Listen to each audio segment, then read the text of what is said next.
Aoi Bungaku merupakan anime yang dirilis pada tahun 2009. Terdiri dari 12 episode serta 4 part. Part 1 mencakup adaptasi sastra karya Osamu Dazai, Bukan Manusia Lagi, Putus Asa, Tersesat, dan Tanpa Tujuan. Semuanya dibungkus dalam alur yang gelap. Masterpiece itu biru.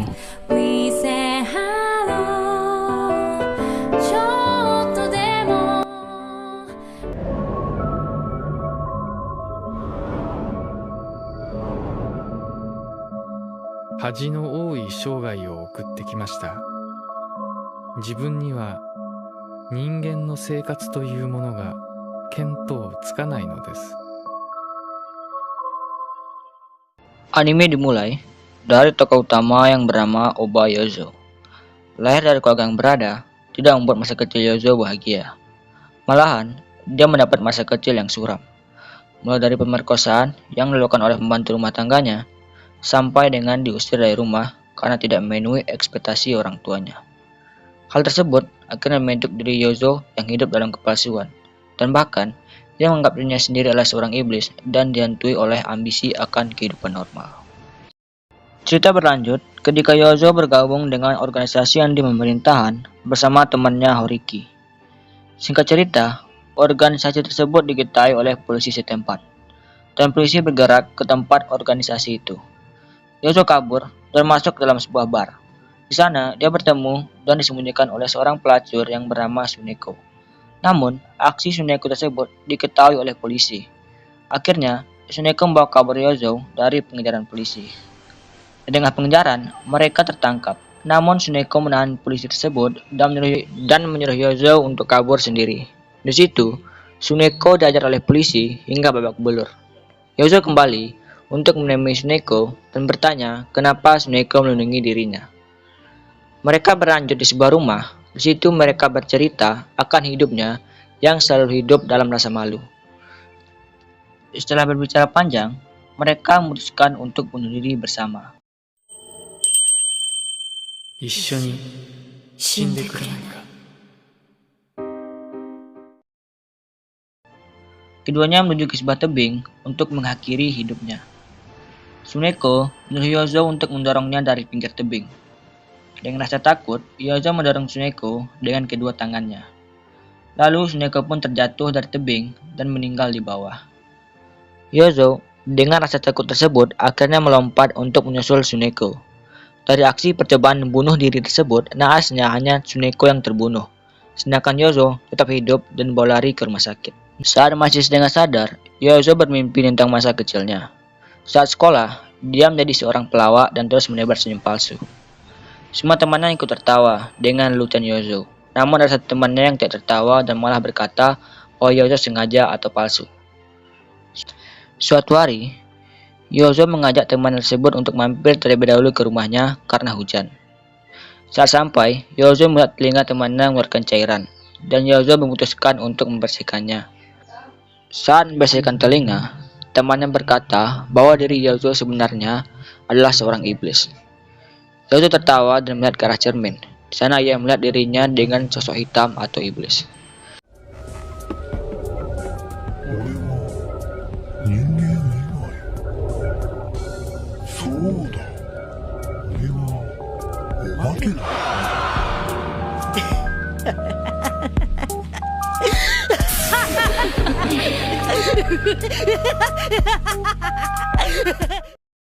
Setelah kejadian itu, Yozo memutuskan untuk selalu melukis dirinya sendiri atau melukis iblis. Ia pun memperlihatkan lukisan tersebut kepada ayahnya. Namun, bukannya mendapat pujian seperti ekspektasinya, Yozo malah mendapat respon marah dan kecewa dari ayahnya tersebut. Setelah sadar, Yozo mengetahui bahwa Tsuneko telah meninggal, dan ia tetap hidup. Yozo merasa bahwa ia telah membunuh Tsuneko. Akibatnya, saat dia melihat tangannya selalu berlumuran darah. Kemudian, ia didatangi oleh bawahan ayahnya dan Horiki. Lalu, bawahan ayahnya tersebut mengajak Yozo untuk tinggal bersamanya, dan Yozo pun setuju. Yozo juga diincar oleh media karena insiden tersebut, dan sialnya, temannya Horiki malah menjual Yozo ke sebuah media untuk diwawancarai. Singkat cerita, Yozo akhirnya tinggal bersama bawahan ayahnya tersebut. Namun, bukan hidup bebas, Yozo malah dikurung di sebuah ruangan. Selama itu, ia selalu dihantui rasa takut akan dirinya sendiri serta rasa bersalah karena telah membunuh Tsuneko. Akhirnya, suatu hari ia kabur dan pergi ke rumah Horiki. Di sana, Yozo bertemu dengan Shizuko, wartawan yang sedang menanyai Horiki. Namun, Yozo tidak diacuhkan oleh Horiki, dan Yozo akhirnya pergi. Shizuko melihat Yozo sebagai sosok yang sangat kehilangan sesuatu. Akhirnya, Shizuko menemui Yozo yang sedang merenung di tepi jalan dan menawarkan Yozo untuk tinggal bersamanya.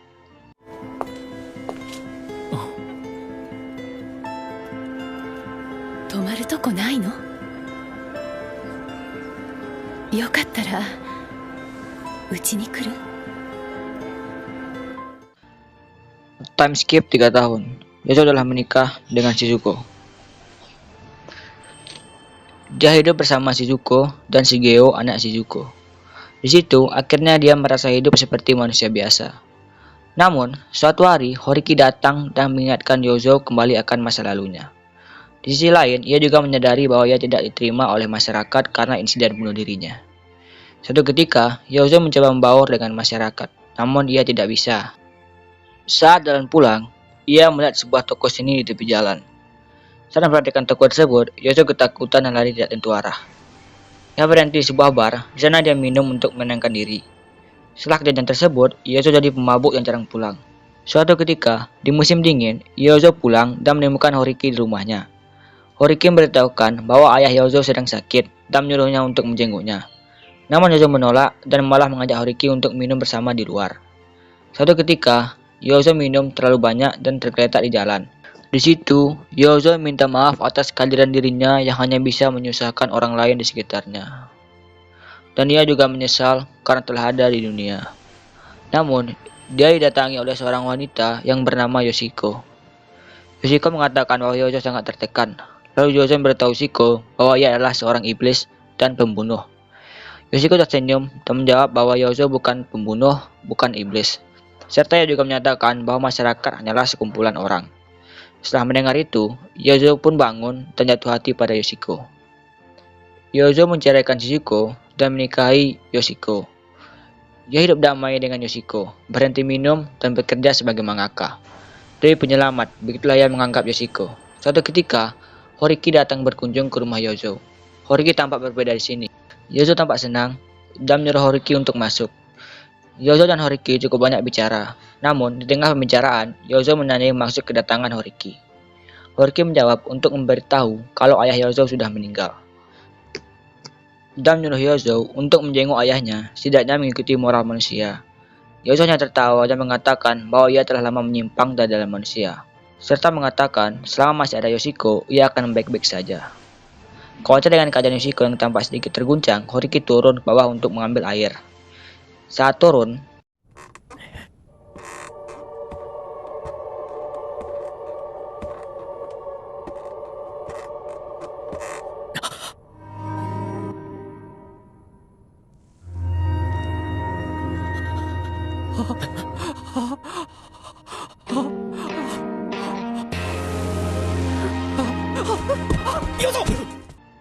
saat melihat kejadian itu, Yozo sangat terguncang. Horiki hanya diam dan tidak pergi karena dia harus berperang. Tepat sebelum pergi, Horiki mengatakan bahwa Yozo telah menyimpang dari jalan manusia sejak dia gagal bunuh diri bersama Tsuneko.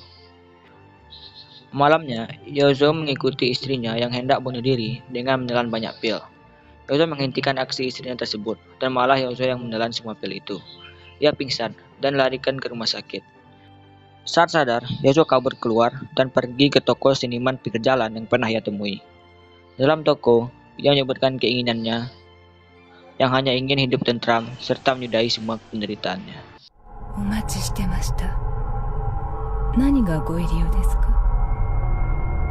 苦しいのです。何か楽になる薬を。では。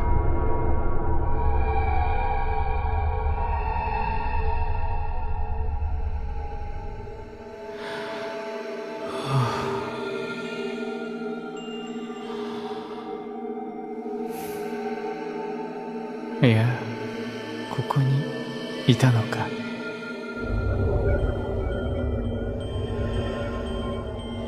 これからはずっと一緒だぜ。 Oke, aku Arif, selamat datang di channelku, dan inilah penceritaan ulang Aoi Bungaku Part 1.